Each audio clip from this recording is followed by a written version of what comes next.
So our story today actually begins back a chapter before in John chapter 13 as the disciples are celebrating the Passover with Jesus. The scene is dark, it's evening time. And in the beginning of the scene, Jesus is doing this extraordinary act of washing his disciples' feet. And then he announces to them that one of his own friends, the disciples, is about to betray him. And as Judas, then the betrayer, kind of slinks off into the night, Jesus begins what is known now as the final discourse, these last words that he's going to give to his disciples. And this final message of Jesus stretches all the way to the end of John chapter 17, where Jesus prays for himself, prays for his disciples, and also prays for all of us who come after his disciples. We're actually going to look at that passage next week. In his really great commentary on John's Gospel, Gary Burge, who is a professor and scholar, notes that this practice of a final discourse is actually something that has really deep roots in the Jewish tradition. And we see many similar scenes like this throughout the Old Testament and in Jewish writing of the time. In these scenes, an example is Moses. When Moses is dying, something very similar takes place in Genesis chapter 49. The dying or the departing holy person is surrounded by all of their closest friends and families.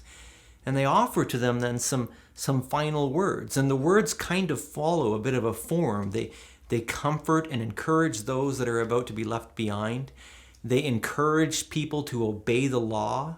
And in some cases, like you see with Moses or later on with Elijah, they actually then also just pass on their spirit to their followers. And this is really, when you look back at what you just read, exactly what we see in Jesus' final discourse.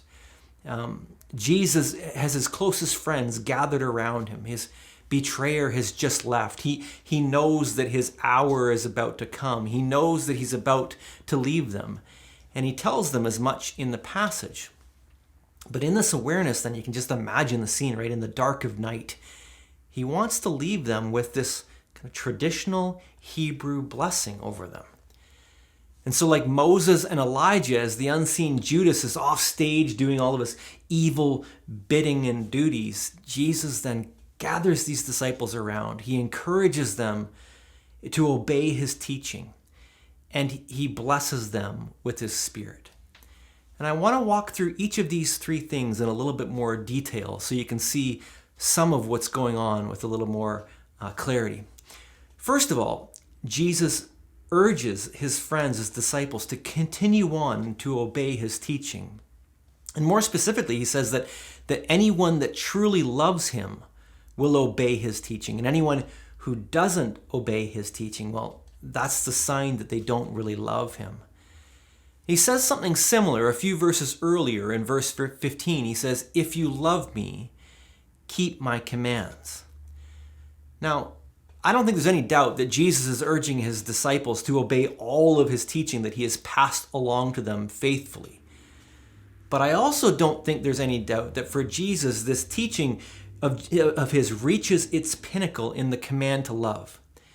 And we know this because a few moments later, Jesus will explicitly define for them exactly what he means by obeying his commands. He says this in chapter 15. He says, "My command is this: love each other as I have loved you. Because greater love has no one than this, than to lay down one's life for his friends." So Jesus says to his friends, guys, if anyone loves me, they will obey my commands. And in case you're wondering, my command is this: love each other as I have loved you.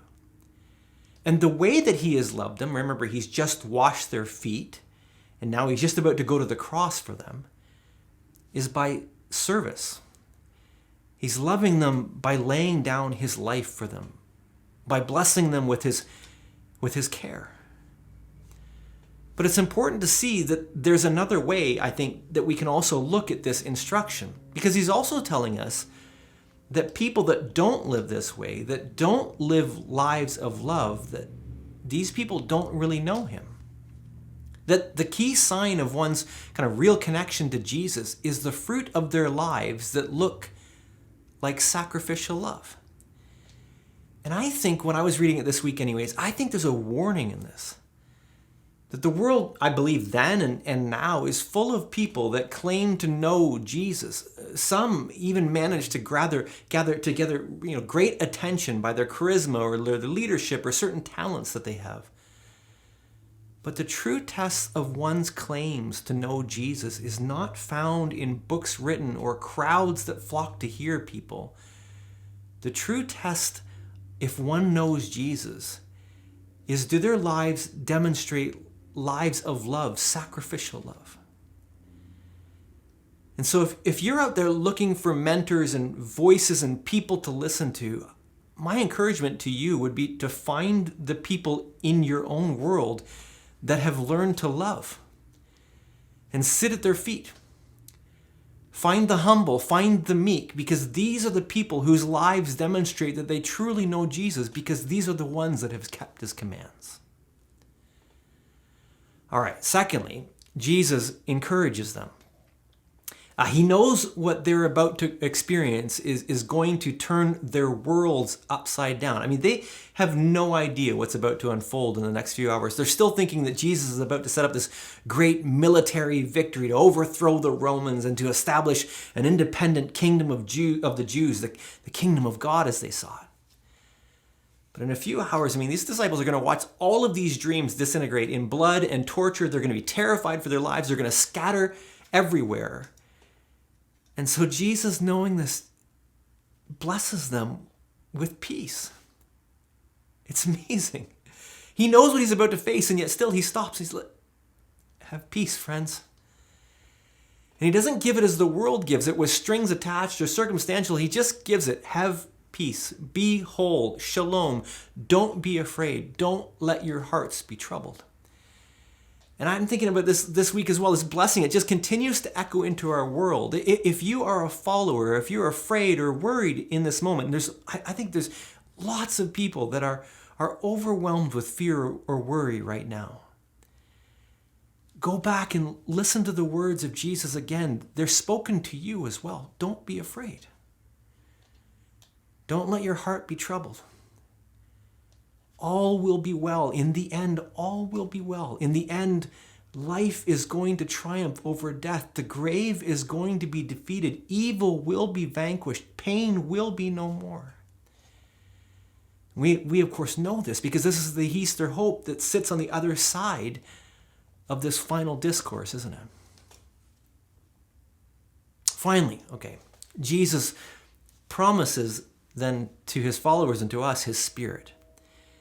And I think the Spirit and the gift of the Spirit is the main reason why they don't need to be afraid.